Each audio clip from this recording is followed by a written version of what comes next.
अभी दिल्ली के अंदर एक बहुत बड़ी कॉन्फ्रेंस हुई जमीयत उलमा की। हमारे उस्ताद मोहतरम हजरत मौलाना अरशद मदनी दामत बरकातुहुम तिरमिजी हमने उनसे पढ़ी है और मौलाना महमूद मदनी उस प्रोग्राम के सालार थे।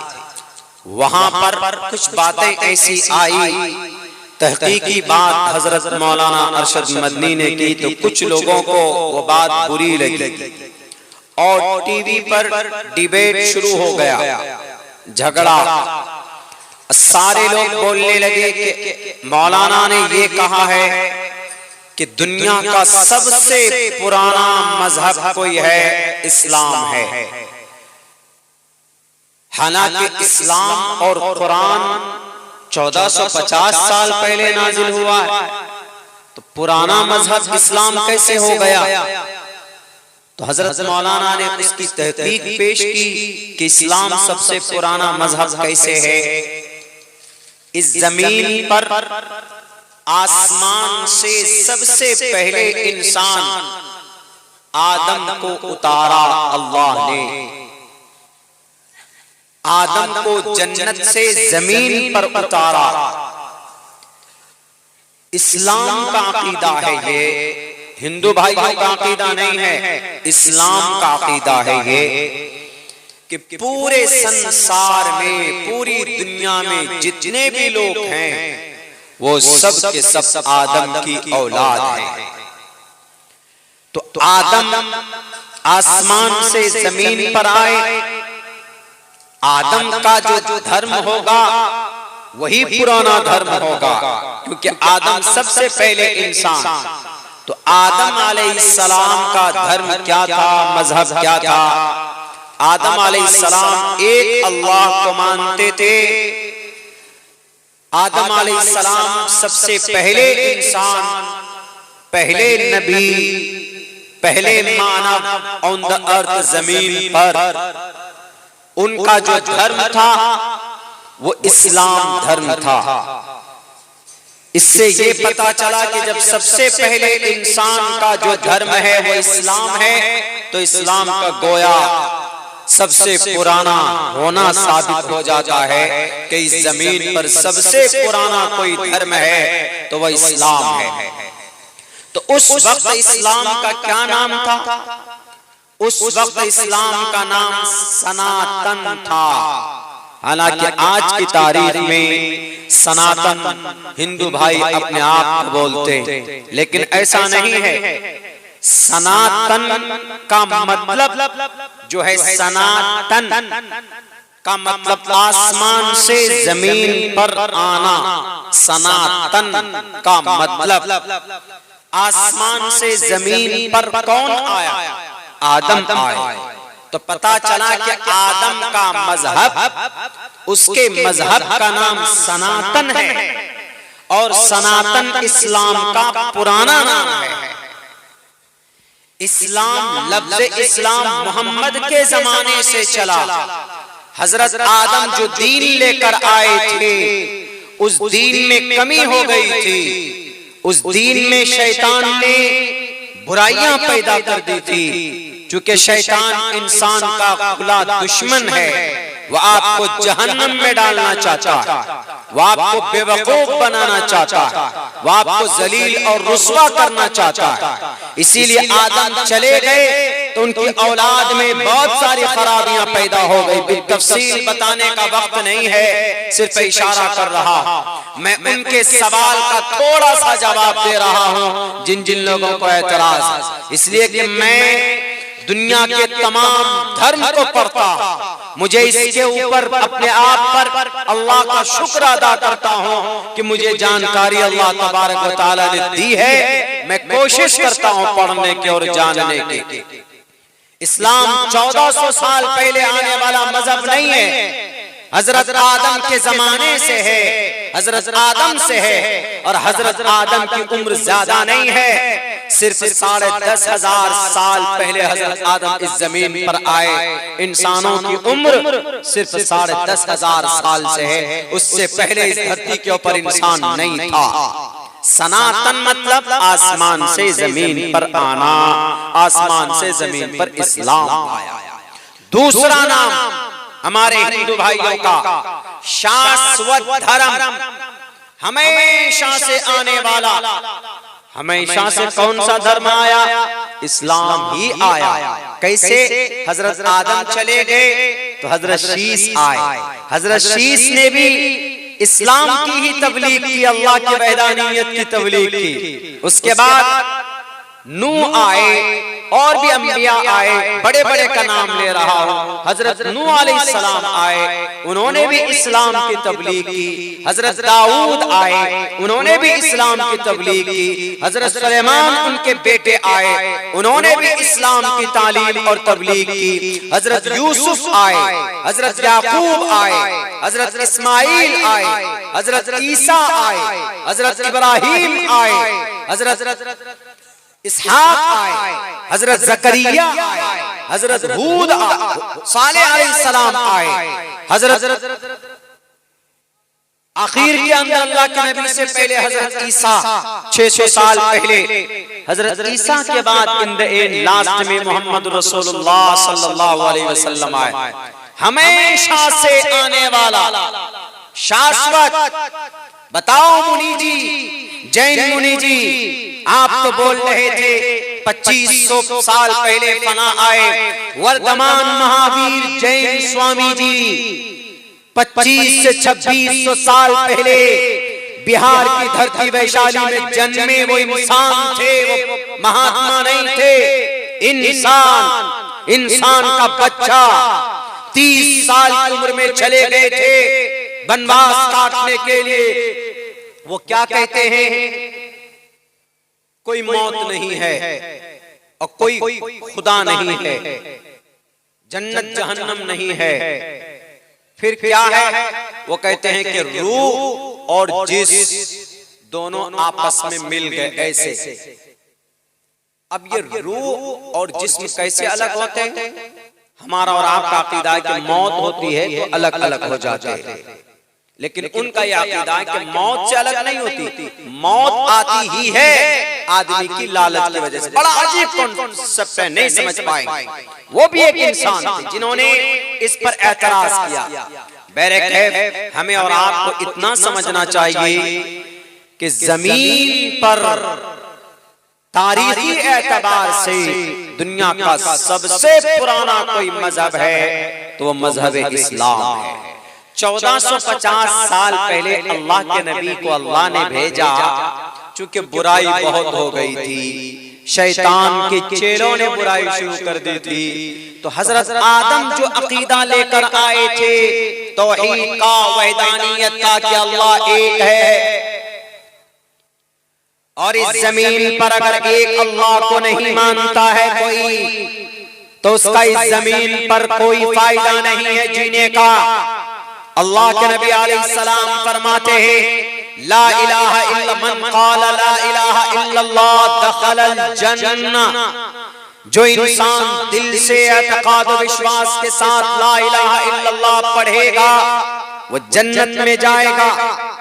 दूसरी हदीस में अल्लाह के नबी फरमाते, मन शहीद अल्ला इलाहा इल्लल्लाह व अन्न मुहम्मदर रसूलुल्लाह। जो आदमी इस बात की गवाही दे कि अल्लाह एक है और इस बात की भी गवाही दे कि मुहम्मद अल्लाह का आखिरी रसूल है, आखिरी अंतिम पैगंबर, अंतिम महर्षि है, अंतिम संदेशता है।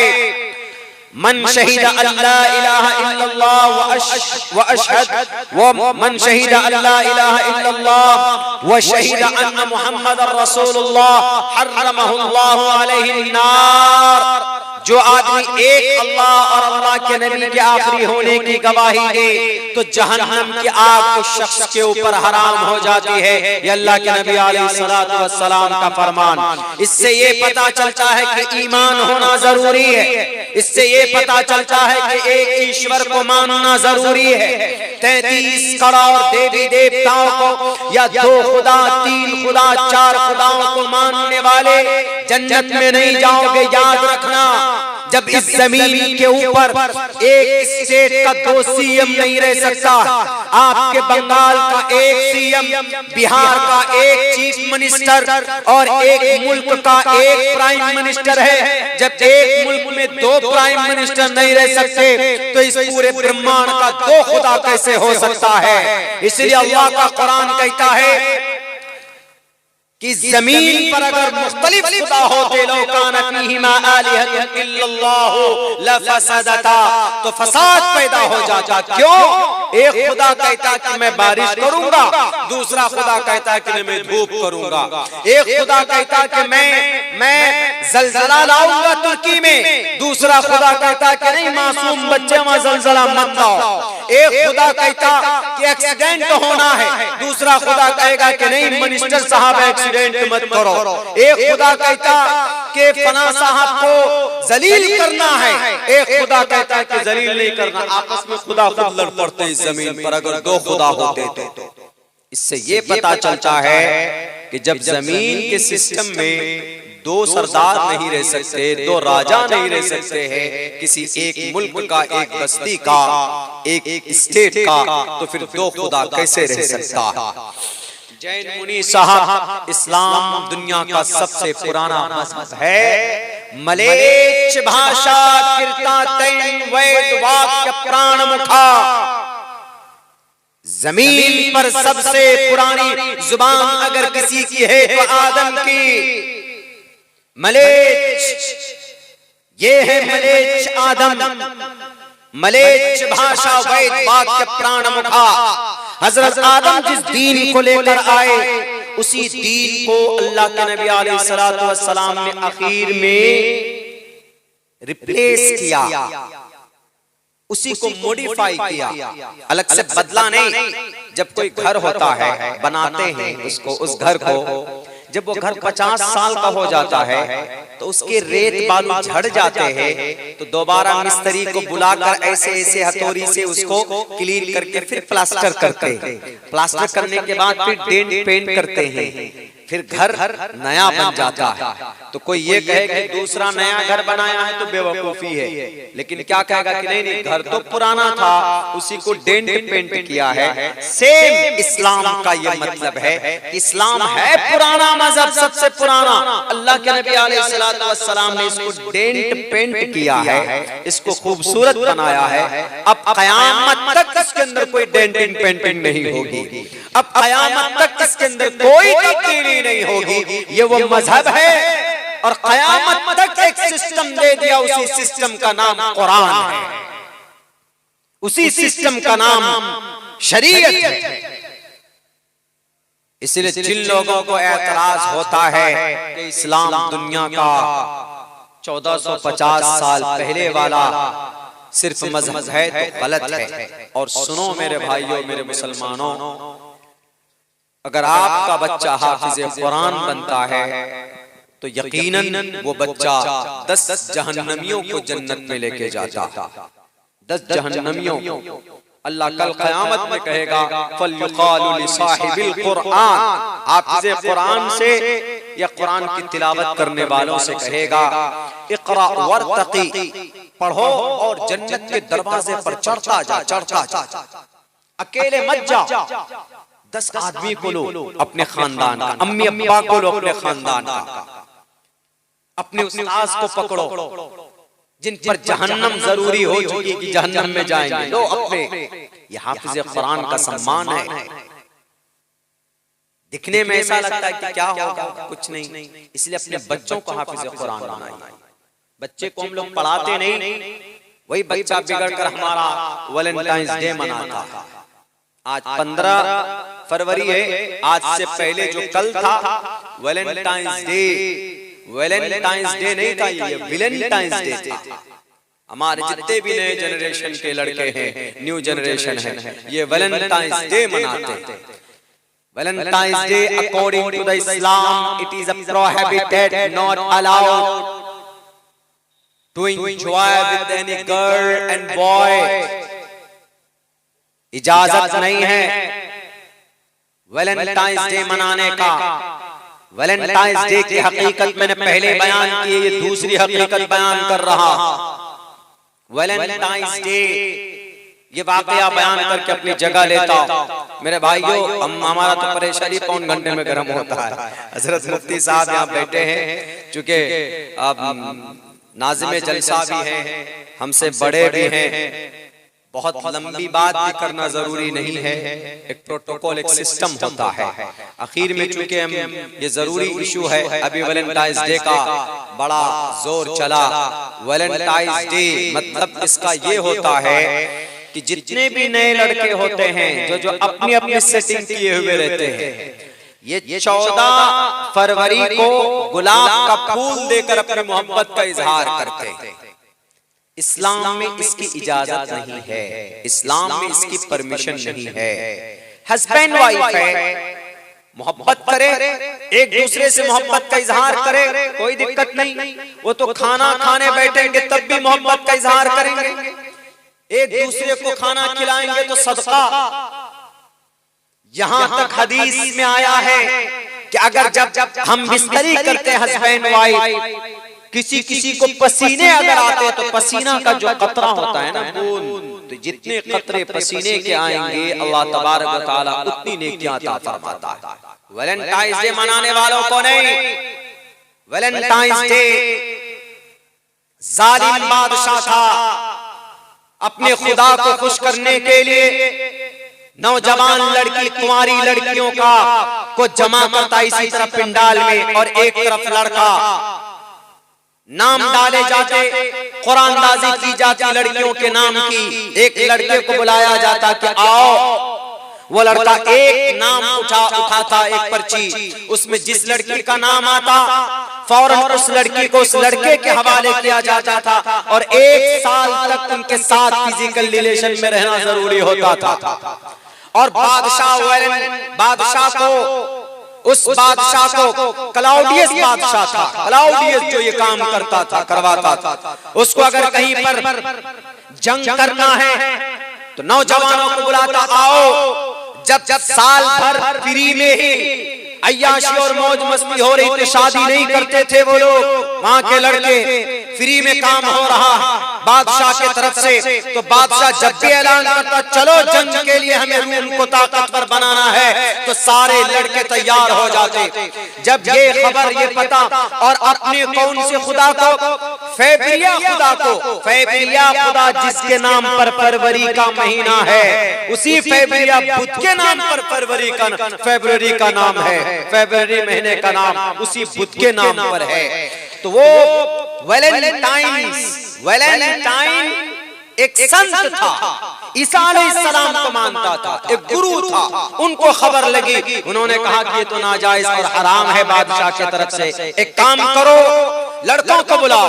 सारे लड़कों को बुलाकर उनको समझाया और यूं कहा कि गांव समाज के लड़के, ये तुम लोग जो आज एक साल की लड़कियों के साथ रहते हो ना, ये जायज नहीं है, शादी करो, बच्चे पैदा करो, अल्लाह बरकत देगा।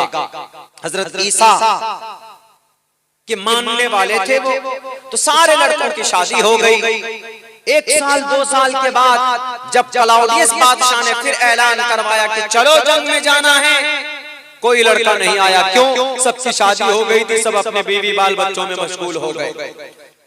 तहकीक की ऐसा कौन कराया, तो पता चला कि वैलेंटाइंस गुरु ने कराया।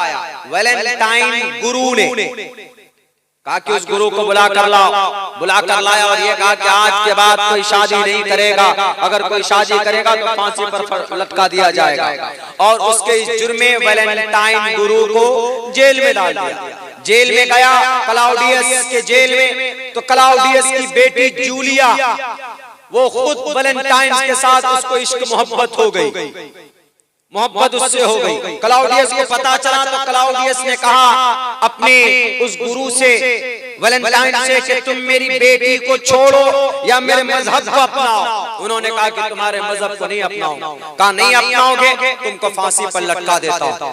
तो उसी दिन 14 फरवरी को वैलेंटाइन को सूली पर लटका दिया गया और उन्होंने एक लेटर लिखा अपनी गर्लफ्रेंड को जूलिया को यूं कहा कि फ्रॉम योर वैलेंटाइंस, यानी तुम्हारा लवर, तुम्हारा दोस्त आशिक वैलेंटाइंस के तरफ से ये लेटर है। मोहब्बत को जिंदा रखना, कभी इसको रुसवा मत होने देना। तो वही मोहब्बत को जिंदा रखने के लिए आज हमारे नौजवान लड़के गुलाब का फूल लेकर अपने अपने गर्लफ्रेंड के सामने घुटने टेक कर कहते हैं कि मैं तुमसे मोहब्बत करता। इस्लाम के अंदर मोहब्बत का इजहार शादी के बाद है, निकाह के बाद। निकाह से पहले किसी को घूर कर देखना, गौर से देखना इस्लाम में इसकी इजाजत भी नहीं है। वैलेंटाइंस डे मनाना तो दूर की बात है। इसलिए मेरे नौजवानों, मेरे साथियों, इस्लाम बदनाम होता है हमारे आमाल बद की वजह से। अभी एक बाबा ने कहा कि इस्लाम का मतलब नमाज पढ़ो, बाकी जो मन में आए वो करो। समाज की बेटी को उठाओ और उसके साथ शादी रचाओ। झूठ बोलकर क्या जायज है? खुद नमाज कहता है कि अगर तुम नमाज पढ़ोगे, इन्नस्सलात तन्हा अनिल फ़ाहशाई वल मुनकर वलज़िक्रुल्लाहि अकबर वल्लाहु यअलमु मा तस्नऊन। अगर कोई नमाज पढ़ता है, तन्हा अनिल फ़ाहशा, वो नमाज बेहयाई से रोकती है, बुरी बातों से रोकती है। बाबा जी, आपको दवाई बनाने से फुर्सत नहीं है, आप जजमेंट देते हैं धार्मिक बातों पर। शायद आपको धार्मिक शास्त्र का जर्रा बराबर ज्ञान नहीं है। अगर किसी इंसान के अंदर कोई बुराई है, नमाज पढ़ता है, तो अल्लाह के नबी भी फरमाते हैं कि नमाज के अंदर ऐसी सिफत होती है कि उस इंसान को बुराइयों से पाक कर देती। नमाज के अंदर ये सिफत है। फिर वो कैसे बोलता है कि नमाज पढ़ो, जो मन में आए वो करो? अरे किसी लड़की को पकड़कर लाकर शादी करना जबरदस्ती किसी हिंदू समाज की बेटी को, ये तो बड़ा पाप है। पहले इस्लाम में मुस्लिम कोई लड़का किसी लड़की को यूं देख रहा है गौर से, इस्लाम कहता है कि तुम्हारी आंख जिना कर रही, आंखें नीची करो। किसी को देखने की परमिशन नहीं है, तो उसको जबरदस्ती पकड़कर जबरदस्ती शादी करना क्या जायज है? बिल्कुल नहीं। ये महात्मा को पता ही नहीं, ये गुरु जी को खामखा। तो बहरकैफ हमें ये कहना है कि हमारे आमाल से बहुत कुछ जज किए जाते हैं। हमारा आमाल अच्छा होना चाहिए। हर महीना हमारे लिए मुबारक है, हर दिन हमारे लिए खुशी का, मोहब्बत का है, लेकिन मोहब्बत जायज तरीके से, जायज लोगों से हो। माँ बाप से मोहब्बत हो, माँ बाप से मोहब्बत करेंगे। मोहब्बत की एक निकाह हज मबरूर की सवादा फरमाती है। वालिदैन को देखेंगे अगर आप, नहीं गर्लफ्रेंड को देखते, वाह, उनको फ्लावर भेजते हैं, उनको मिठाइयाँ भेजते हैं। नहीं, अपनी माँ के लिए खुशी से कभी मिठाई लेके जाओ, अपनी माँ के लिए कभी शाल खरीद कर लेकर जाओ, अपने अब्बा के लिए कपड़े खरीद कर लेकर जाएं। दिल से दुआ निकलेगी, माँ बाप की दुआ निकलेगी तो आपकी तकदीर बदल जाएगी। इसलिए आज से अहद करो मेरे नौजवानों, मेरे साथियों, जो भी बातें कही गई है इस मंच से, अच्छा ज़लज़ले के सिलसिले में हजरत, फिर वो लंबी हो जाएगी देखिए, चूंकि ज़लज़ला का बड़ा वो होता है। ज़लज़ला अभी आया, मैंने वहां पे भी बयान, आज तो मेरा मन था बड़ा वो करने का, लेकिन मुझे नहीं मालूम था कि यहाँ 12 साढ़े 12 तक खत्म होगा। उमूमन हजरत ऐसा होता है कि मुझे 12 साढ़े 12 पर बैठाते ही लोग, और उधर 2 बजे तक लेकर जाते हैं प्रोग्राम।